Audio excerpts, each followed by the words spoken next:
Desenterramos la nave de un viajero en el tiempo en una excavación arqueológica. Encontramos una advertencia escalofriante. Hola comunidad de relatos para la noche. La verdad es que creo que no hace falta presentación demasiada larga, ¿verdad? Excavación arqueológica, viajes en el tiempo y todo eso. Yo sé que quieres que vaya directo al grano. Esto me viene bien, porque no tengo mucho tiempo antes de que los espías del gobierno descubran bajo qué coche me estoy escondiendo. No me molestaré en contarles cómo me gradué en Oxford, o cómo me sacaron de mi anterior excavación para rescatar los Budas de Baniyam en Afganistán cuando Estados Unidos y compañía se retiraron. Todo lo que necesitan saber es que fui con ellos, y así fue como me encontré a unas 50 millas al suroeste de Las Vegas, mirando una escotilla de metal perlado. «Caray, Freddy, no estabas bromeando», silbé, rascándome el lunar de la barbilla y mirando la columna de acero azul moteada que sobresalía de la tierra anaranjada en el fondo del pozo de 30 pies. Aunque ya estaba acostumbrado al sol abrasador de mi época en las tierras altas de Azarajat, la sombra y el frescor del pozo fueron bienvenidos cuando Freddy y yo bajamos allí. «Te lo dije», dijo Freddy, quitándose su maltrecha gorra de camionero para rascarse la cabeza calva. «Es un maldito platillo volador. No sé si es una nave extraterrestre, pero definitivamente es más antigua que cualquier construcción de metal enterrada aquí». Leona se puso de pie, se sacudió el polvo de las rodillas y se alejó de la columna del tamaño de un barril de petróleo con su techo de escotilla con ruedas bloqueables. Me saludó con un cálido abrazo y Freddy asintió. No me sorprendió. Leona y yo habíamos estudiado juntos en Oxford. Leona y Freddy se habían conocido el día anterior, cuando su universidad actual la había llamado para avisarle de la llamada telefónica que habían recibido de él el día anterior. Ella me había llamado cuando llegó, porque yo la había llamado la semana anterior para avisarle que había salido sano y salvo de Afganistán. Acepté por la forma en que Freddy encontró la trampilla, o, más precisamente, por qué había estado excavando en el remoto tramo del desierto que de alguna manera había llegado a poseer. Le había dicho a la Universidad de Leona, quienes le dijeron a Leona, quienes me lo dijeron a mí, que había encontrado un mapa del tesoro. Él era dueño de una casa en el mismo terreno. Mientras renovaba la propiedad remota, había encontrado el mapa y las coordenadas escondidas bajo unas tablas del suelo. 3 días antes, había alquilado una excavadora y había empezado a recorrer la ciudad hasta que encontró la trampilla. Le había dicho a la universidad que había encontrado un ovni. La universidad le dijo a Leona que todavía les debía por la adicción a los opioides recetados que mantenían en secreto. Ella me dijo un montón de palabrotas en francés. Le dije que conseguiría el próximo billete de avión desde Wisconsin, una vez que terminara de ser procesado en Fort McCoy. ¿Esto es confuso? Lo siento. Todo lo que necesitas saber es que todos estaban donde estaban cuando Scott, a quien ninguno de nosotros conocía, se quitó los auriculares y apagó el detector de metales que había estado agitando. «No es un platillo, desde luego», dijo, rascándose la perilla. «A donde quiera que vaya, se va en una sola dirección. No hay señal en ningún borde del foso, salvo donde estás parado. Si es una nave, esto está en la proa». Hizo un gesto con el pulgar por encima del hombro hacia la escotilla, y sus palabras se entremezclaron con el sonido de un chicle. «Entonces, ¿como un barco pirata?», preguntó Freddy, levantando una ceja regordeta ante la noticia de que lo enterrado en su tierra no era un ovni, como el que su abuelo estaba allí cuando lo encontraron en Roswell. «Apuesto a que se parece más a un submarino, si es un barco. Probablemente sea solo un búnker que dejó aquí algún prepper durante la Guerra Fría». ¿Un búnker de más de 5.000 años de antigüedad? Leona tenía las manos en las caderas y el rostro canoso reflejaba incredulidad. «He visto mucho metal enterrado. No sé de qué está hecho esto, pero parece acero». ¿Sabes cuánto tarda el acero en oxidarse cuando está enterrado en un lugar tan seco como el desierto? Señor, sálvame de este imbécile. No podía ver los ojos de Scott detrás de las gafas de sol, pero sé que parecían avergonzados. Habían pasado décadas desde que había hecho que la impaciente Leona dijera palabrotas en su lengua materna, pero aún recordaba la experiencia. Sentí pena por Scott. Si él estaba aquí, y Leona también, Significaba que era el asistente de Leona. Esto significaba que era un estudiante universitario. Si había algo que Leona no podía soportar ni siquiera cuando era estudiante universitario, eran los estudiantes universitarios. Afortunadamente para Scott, y para ti, si estás aburrido de que un hombre de mediana edad sienta nostalgia por una antigua novia, no estuvimos mucho tiempo en ese silencio incómodo. El estridente silbido fue ensordecedor tan pronto como empezó. «Oh, no, no». Freddy metió un brazo regordete en una bolsa de lona que había en la base de la escalera del foso. Cuando se levantó, la extremidad carnosa sostenía una escopeta. Antes de que los tres académicos pudiéramos registrar lo que estaba pasando, Freddy había apuntado el cañón hacia la columna de acero perlado y corroído. Oh sí, por supuesto, un búnker de guerra frío. Putas de estudiantes. Leona se arrojó al borde del foso, gritando, agarrando a Scott por el brazo y llevándolo con ella mientras se alejaba. Cayeron al suelo justo a tiempo para evitar ser alcanzados por el vapor espeso proyectado desde 3/5 partes del borde de la escotilla. Si Freddy y yo nos hubiéramos quedado un poco a la derecha, habríamos tenido que hacer lo mismo. Me agaché de todos modos, pero solo porque el repentino y agudo silbido gaseoso desencadenó la respuesta de lucha o huida afinada que había perfeccionado en Afganistán. No fue hasta que miré hacia arriba que me di cuenta de lo afortunado que era Scott de que Leona hubiera desarrollado los mismos sentidos durante el tiempo que había pasado conmigo allí, viviendo bajo la constante amenaza de cohetes, granadas y disparos. El casi plano anillo de vapor llegaba hasta las paredes del pozo. Una vez que se calmó después de unos segundos de silbido, la arena y la roca densamente compactas ya no eran arena y roca. Eran vidrio. Vidrio brillante, ligeramente brillante, todavía enfriándose. «Gracias, profesor», murmuró Scott, poniéndose de pie una vez que la trampilla dejó de chirriar. La mirada tímida que imaginé detrás de esas gafas de sol oscuras solo había empeorado. «No lo menciones nunca». Leona ya estaba de pie, sacándose el polvo de los pantalones caqui. Se volvió hacia Freddy. «Monsieur Frederick, por favor, baje el arma». Freddy escupió sobre la tierra naranja. «Al diablo con eso. No voy a dejar que me mate un monstruo espacial. Mon Dieu, qu'est-ce qu'il y a avec les hommes et les armes?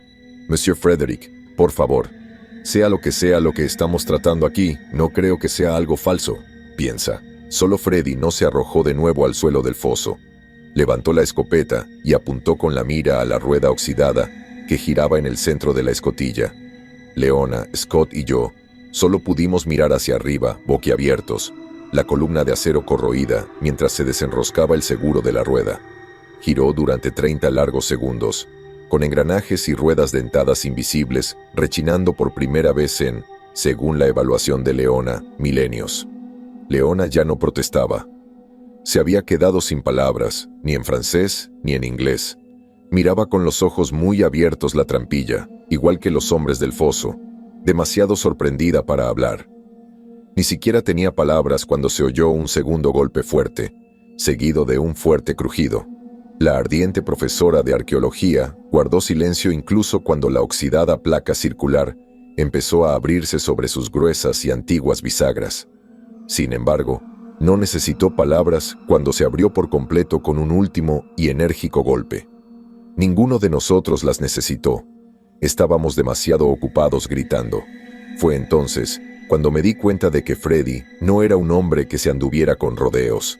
Oí el clic que hizo mientras preparaba su arma en el instante en que los 2 pares de dedos cubiertos de goma aparecieron en el borde. Gruñó al unísono y apareció la parte superior de una cabeza con casco. Ya había disparado antes de que tuviera la oportunidad de captar los detalles de la figura que salía del agujero. «Qu'est-ce qu'un homme de Dieu est mauvais avec vos, vous fous putain d'américain». Los tres, desarmados, gritamos de nuevo. Oímos el lejano golpe metálico del cuerpo decapitado al caer al fondo del pozo, pero no antes de que tuviéramos tiempo de limpiarnos la sangre y los cristales de la cara que nos habían dejado atónitos. «Mira», gritó Freddy con una sonrisa, mirando el desastre de huesos, vidrio, sangre y plástico en la pared opuesta. «Les dije, nerds, que era un ovni. Les dije que habría un monstruo espacial. Uf, esta sangre sabe a humano para ser un monstruo espacial. Scott seguía tendido en el suelo, escupiendo dramáticamente y limpiándose las salpicaduras de su perilla. ¿Qué? Solo digo lo que todos estamos pensando, añadió cuando vio las expresiones horrorizadas de Leona y de mí. Sin embargo, no podía discutir con él. Si estás gritando mientras estás en presencia de alguien a quien le disparan con una escopeta a quemarropa, lo más probable es que te sangre la boca. También reconocí el sabor cobrizo en mi lengua. Tampoco podía quitarme de la cabeza la idea de que las probabilidades de que un extraterrestre tuviera dedos y manos con la forma exacta de un ser humano eran astronómicamente escasas. No pudimos evitar que Freddy bajara por el agujero, aunque lo intentamos. Lo seguimos, por supuesto. Leona y yo no estábamos dispuestos a permitir que lo que fuera que estuviera dentro de esto, lo que fuera reclamado por un paleto con sed de sangre por los extraterrestres. Scott también vino, pero no tuvo otra opción, porque cuando protestó, Leona lo insultó en francés, y ese fue el final de todo. Estuvimos bajando la escalera unos 2 minutos antes de llegar al final. Menos mal que llevé linternas, ¿no? Por supuesto, Freddy tenía 3 linternas a batería en la bolsa de lona que se había colgado del hombro antes de subir a la escotilla. Esto también era algo bueno, porque el espacio en el fondo estaba completamente oscuro, salvo por los delgados rayos del sol de Nevada que lograban encontrar su camino hasta allí abajo en el agujero. Scott vomitó cuando las linternas cobraron vida, e incluso Freddy soltó un Jesús seguido de una fuerte inhalación.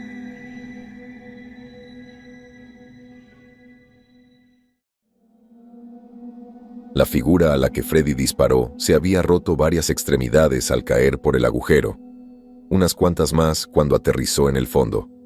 Había algunos huesos afilados que sobresalían de su traje de goma oscura. No tenía cabeza, porque como recordarás, Freddy le había destripado la cabeza con perdigones. Lo que quedaba de la mandíbula inferior, el cuello y la base del cráneo estaba rodeado por los restos de un grueso casco que parecía de plástico. El interior estaba revestido con un gel verde lima, y varias tuberías y cables deshilachados salían del interior hacia un tubo grueso.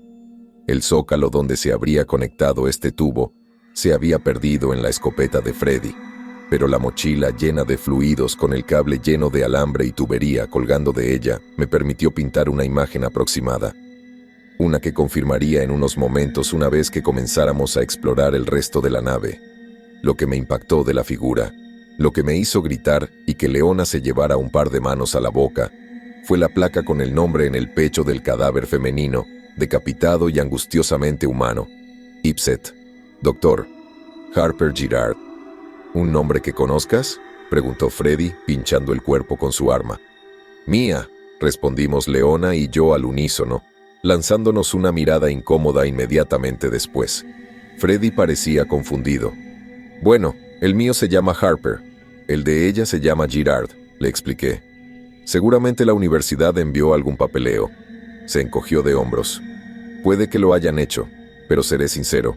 Mi esposa revisa el correo. Sabía que estaban enviando a algunos científicos a curiosear y firmar el papel que decía que había encontrado un auténtico ovni. Leona puso los ojos en blanco antes de volverse hacia mí. ¿Qué crees que significa? ¿Qué es Ipset? Tengo miedo, Robert. Lo sé, respondí. Yo también. Reconozco esas caderas. Son de... Lo sé. Le lancé una mirada fulminante. No podía soportar escuchar en voz alta la observación que habíamos hecho las dos. Yo también reconocía esas caderas. Había pasado una noche entera mirándolas en una pista de baile hacía muchas décadas. La primera noche en que la amistad de Leona y yo ganó el sufijo con beneficios. Ambos intentamos ignorar nuestros crecientes temores mientras curioseábamos por la entrada de la nave. La palabra Ipset no me decía nada en ese momento. No fue hasta que mi linterna iluminó un letrero en la pared oxidada que decía Instituto de Ciencia Paranatural, Eventos y Tecnología, que supe que era un acrónimo. Aparte de esta información reveladora, la habitación estaba bastante vacía, salvo por un estante que contenía otro traje del mismo tipo que había estado usando el ahora fallecido Dr. Harper Girard. Scott había tenido razón. La escotilla estaba de hecho en la proa de la nave. La habitación tenía forma de triángulo agudo, con el almacenamiento de trajes incrustado en la pared delgada en un extremo. La más ancha en el otro no tenía rasgos distintivos, salvo por una puerta y un teclado. El teclado era una especie de escáner de huellas dactilares. Su pantalla todavía estaba medio iluminada, a pesar del óxido y la pintura desconchada de las paredes y las rejillas del suelo. El pequeño LED parpadeó en rojo cuando Freddy y Scott presionaron sus pulgares sobre la superficie. Con un leve pitido se volvió verde para Leona, lo que nos hizo tragar saliva. Su mano encontró la mía cuando la puerta de acero siseó y se abrió, algo que no había sucedido en mucho tiempo. ¡Mierda!, gritó Freddy cuando todos tuvimos tiempo suficiente para intentar darle sentido a la habitación que había más allá. ¿Todavía no crees que esto es un ovni? No, respondió Scott con voz débil y tranquila.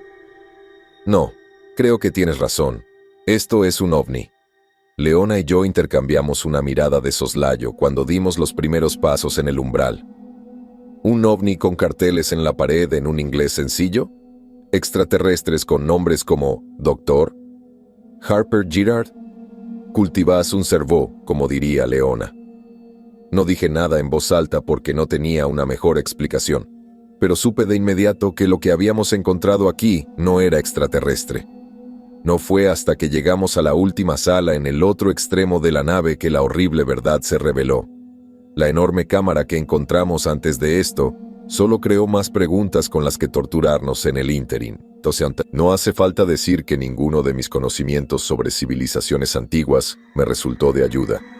Dejé de confiar en mi experiencia previa en el momento en que vi la trampilla. En esta región de América del Norte, uno espera estar excavando lugares sagrados perdidos como Gosiute y Panamint, no antiguas vasijas de acero que de alguna manera están oxidadas y son más avanzadas tecnológicamente que cualquier cosa que haya visto antes. La sección central de la nave se usaba principalmente como una especie de bahía de almacenamiento, por lo que se veía. Eso fue lo que pudimos deducir. No hace falta ser un genio para reconocer las cajas apiladas, por muy poco familiar que parezca el material plástico del que están hechas. Estuvimos caminando entre pilas de estas cajas de color rojo oscuro durante unos 5 minutos cuando salimos al claro que habíamos visto desde atrás en la puerta, visible solo por las luces danzantes y arremolinadas que había sobre él en el techo distante. El corazón de la nave no se parecía a ningún motor que hubiera visto antes. No hacía falta usar linternas. Los cientos de tubos transparentes que brotaban del tanque que iba desde el suelo hasta el techo y que formaban la mayor parte del cuerpo del motor estaban llenos de un líquido verde luminiscente. Proyectaba un brillo esmeralda en el motor, resaltando con inquietantes reflejos clorofílicos la serie de componentes y mecanismos cuyas funciones no podía comprender. Sin embargo, podía adivinar el propósito de la cúpula bulbosa situada en la base del tanque. No hace falta un doctorado en ingeniería esotérica para entender el significado de nivel de potencia 2%. Era una batería. Y, gracias a un puerto de observación de vidrio en la cara de la cúpula, podía ver de dónde obtenía la energía la nave. Podía verlo, pero no estoy seguro de poder creerlo. Todavía no estoy seguro de querer creerlo.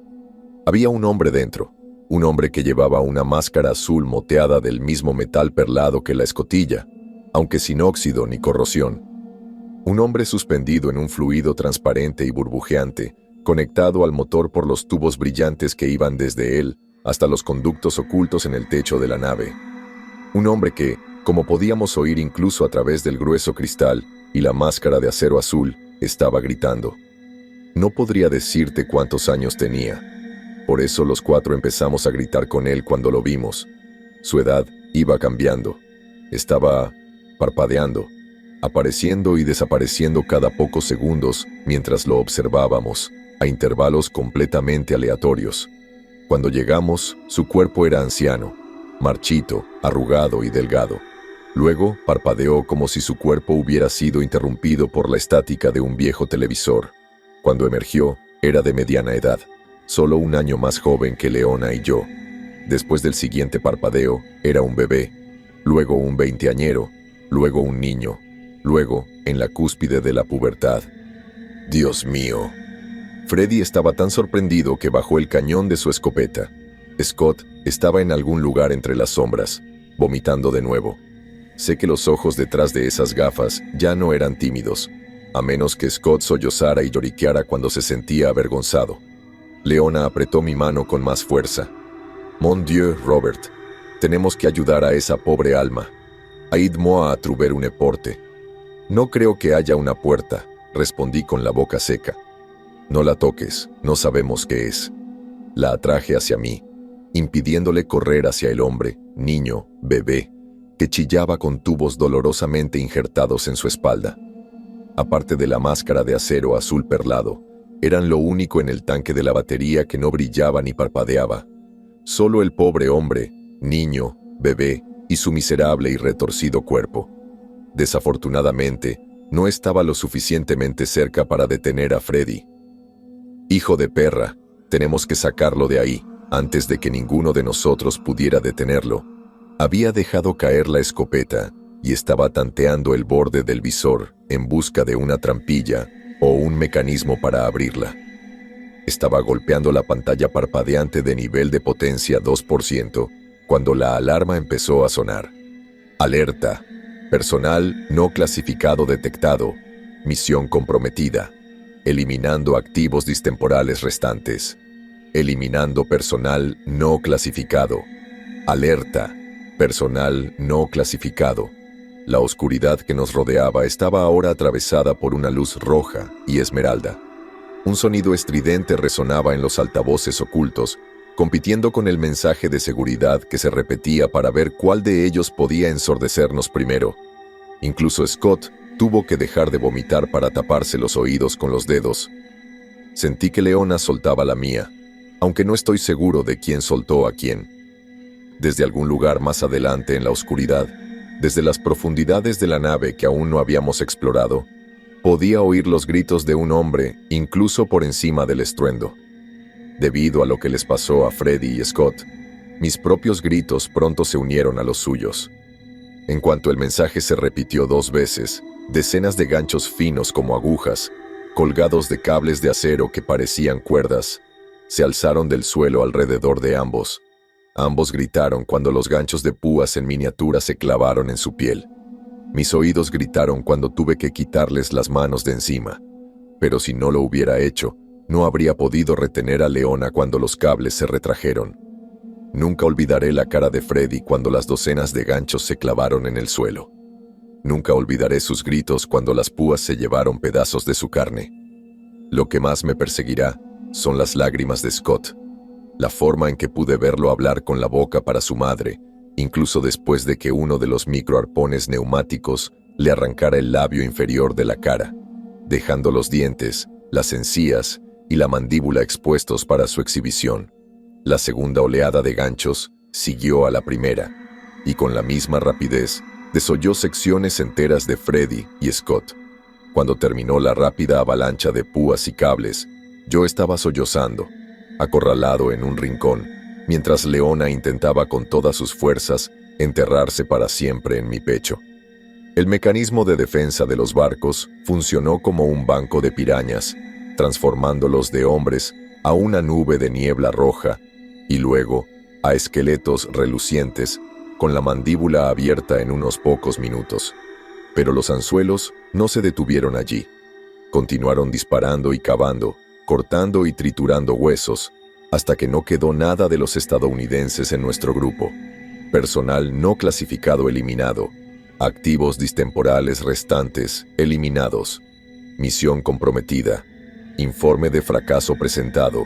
Recogida de IPSET contemporánea iniciada. Personal no clasificado. El nuevo mensaje se repitió tan fuerte como el primero, pero al menos la alarma había parado. Sin embargo, ninguno de los dos estaba en condiciones de apreciarlo. Yo estaba demasiado ocupado llorando como un niño acosado. Leona estaba demasiado ocupada parloteando tonterías en francés.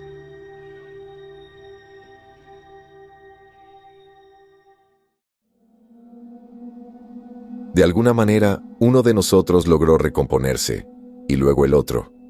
No sé cuál fue cuál. Lo que sí sé es que fue Leona quien señaló el grito que provenía de lo más profundo de la nave. Yo fui quien quiso correr y no volver nunca más, y ella fue quien ganó esa discusión. Así fue como, después de otros 5 minutos de caminata entre más filas de cajas de color rojo oscuro, nos encontramos ante una segunda puerta. Creo que de alguna manera ya sabía lo que sucedería cuando pusiera mi pulgar sobre ella, porque no salté tanto como Leona. Sin embargo, fue suficiente para hacerme gritar. La visión de esa puerta desbloqueándose y abriéndose con un siseo para mi pulgar me llenó de un miedo y un horror que solo eran superados por el que generaba el contenido de la habitación que había más allá. Era un dormitorio mal iluminado, pero notablemente limpio y sin óxido. Había una cama doble contra una pared, un escritorio y una pequeña sección de azulejos en una esquina con una cortina para ocultar un espacio combinado de ducha, inodoro, lavabo. Era un dormitorio en el que también habían vivido personas. Había bolígrafos sobre el escritorio, un bloc de notas y un sándwich a medio comer sin moho. Había un libro rojo boca abajo sobre una almohada y una taza de café aún humeante en una de las mesillas de noche. Incluso había un microondas empotrado en una pared. Había fotografías al lado del microondas, sujetas con imanes de plástico a una voluminosa caja de metal que supongo que era un refrigerador. Reconocí a las personas que aparecían en esas fotografías, aunque los rostros eran más viejos que cuando las había visto. Leona también lo hizo. Sabía que en una de ellas aparecía la mujer con el pelo ligeramente más gris que el suyo, junto a un equipo de científicos, y también sabía que en otra aparecía la misma mujer, aún más gris, con un modesto vestido de novia, junto al hombre que yo reconocí. Aparecía en muchas de las fotografías, casi siempre con ella. Conocía su línea de pelo, aunque fuera menos. También conocía el lunar que tenía en la barbilla. Eso por sí solo habría sido suficiente para que Leona y yo nos diéramos la vuelta y saliéramos corriendo de la nave lo más rápido que pudimos. Lo hicimos, pero no solo por lo familiar y vieja que era la pareja de las fotografías.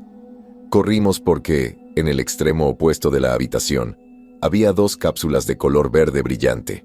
Ambas tenían la palabra Dr. Harper Girard sobre ellas en placas de acero. Una estaba vacía. Un rastro de huellas brillantes conducía desde allí al espacio de la ducha, inodoro, a la zona del frigorífico, luego al microondas, al escritorio y a la puerta. En el otro había un hombre dentro. Un hombre que llevaba un traje de goma con una placa Ipset, Dr. Harper Girard. Un hombre con un lodo espeso y negro bombeando hacia él a través del tubo colocado en su boca. A pesar de que tenía los ojos viscos, había sangre brotando de sus fosas nasales y una baba parecida al alquitrán acumulándose en su barbilla. Conocía su cara tan bien como la mía, porque, a pesar de unas cuantas arrugas más y un poco más de calvicie de patrón masculino, lo era. Habíamos estado corriendo tan rápido y con tanta fuerza que los dos tuvimos que detenernos y vomitar cuando nos encontramos de nuevo en el foso. Recuerdo que fui yo quien tomó la mano de Leona la segunda vez. Verme muerto en una especie de cápsula de estasis me destrozó. Creo que también fue la última pieza del rompecabezas de quién era el Dr. Harper Girard al que le disparó a Freddy, lo que destrozó a Leona, porque no se resistió. No se detuvo a preguntarme por qué ni a maldecir en francés. Simplemente corrió conmigo hasta el coche de alquiler. Corrió conmigo hasta el aeropuerto, en el vuelo de vuelta a Londres, hasta mi antiguo hogar. Ha estado corriendo conmigo desde que los espías de Ipset aparecieron fuera de nuestra casa, a pesar de que cambiamos nuestros nombres e hicimos todo lo posible para quemar todos los rastros de papel. Estuvo corriendo conmigo hasta esta mañana temprano, cuando finalmente la atraparon. Hemos estado viajando por todo el Reino Unido durante los últimos 4 años. Pensamos que estaríamos a salvo en un lugar tan remoto y olvidado como Dovercourt. Nos equivocamos. Ya casi están en el coche bajo el que me estoy escondiendo. Me han estado persiguiendo a pie por el condado de Essex todo el día. Es casi medianoche. Estoy cansado. Una parte de mí piensa que debería entregarme, pero no lo haré.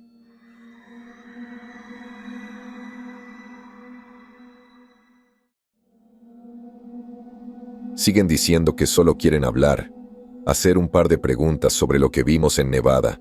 Siguen diciéndome que Leona está a salvo. Les creo, pero aún así no pienso ir.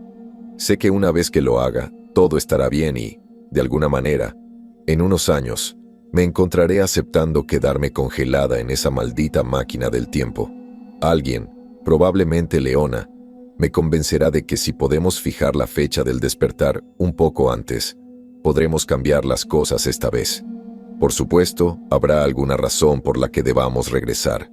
Algún evento apocalíptico tan perturbador, tan horrible, que personas decentes como Leona y yo aceptaremos viajar en una máquina del tiempo, impulsada por un humano desplazado temporalmente con una máscara arcana. Por eso me estoy escondiendo debajo del coche. El destino me ha llamado, pero no quiero responder. No quiero unirme a Ipset. No quiero salvar el mundo. Ya lo intenté y ya fallé. La versión de mí que salió de debajo del coche está muerta, llena de lodo negro en algún lugar y pudriéndose en una cámara de estasis debajo del desierto de Nevada. Sé que no será diferente cuando sea mi turno. Si estás escuchando esto, por favor, ofrécete como voluntario. Sé que alguno de ustedes estará lo suficientemente loco como para querer intentar esta misión suicida en mi lugar. Sé que habrá muchos de ustedes que odiarán sus propias vidas mundanas lo suficiente como para desmenuzar el rompecabezas de Ipset, para darle un propósito a su vida sacrificándola para evitar lo que sea este apocalipsis. Puede que odies tu vida lo suficiente como para desear eso. Yo, número. Solo me quedan unas pocas décadas antes de ser oficialmente viejo. Quería pasarlas con Leona, pero no así. No quiero morir como un activo distemporal. No quiero pasar mis últimos segundos con un líquido de purga tóxico que se está vertiendo en mi sistema, ahogándome y sufriendo, porque mi yo más joven permite que Freddy active un mecanismo de seguridad. No quiero despedirme de Leona en el futuro sabiendo lo que sucede cuando ella abre la escotilla en el pasado. Nuestros yo del futuro no eran mucho mayores que nosotros. Finalmente nos habíamos encontrado después de todas estas décadas. Merecemos más tiempo. No es justo. Soy un cobarde, y no me avergüenzo de ello. No quiero morir como mi yo futuro, frío y solo, fuera de mi propio presente.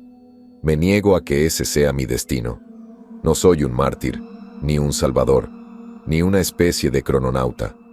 Soy solo un tipo asustado e indefenso, escondido debajo de un coche. Por favor, que alguien más dé un paso al frente y sea el héroe trágico de esta historia. Nunca pedí descubrir mi yo futuro en una máquina del tiempo, en una excavación arqueológica.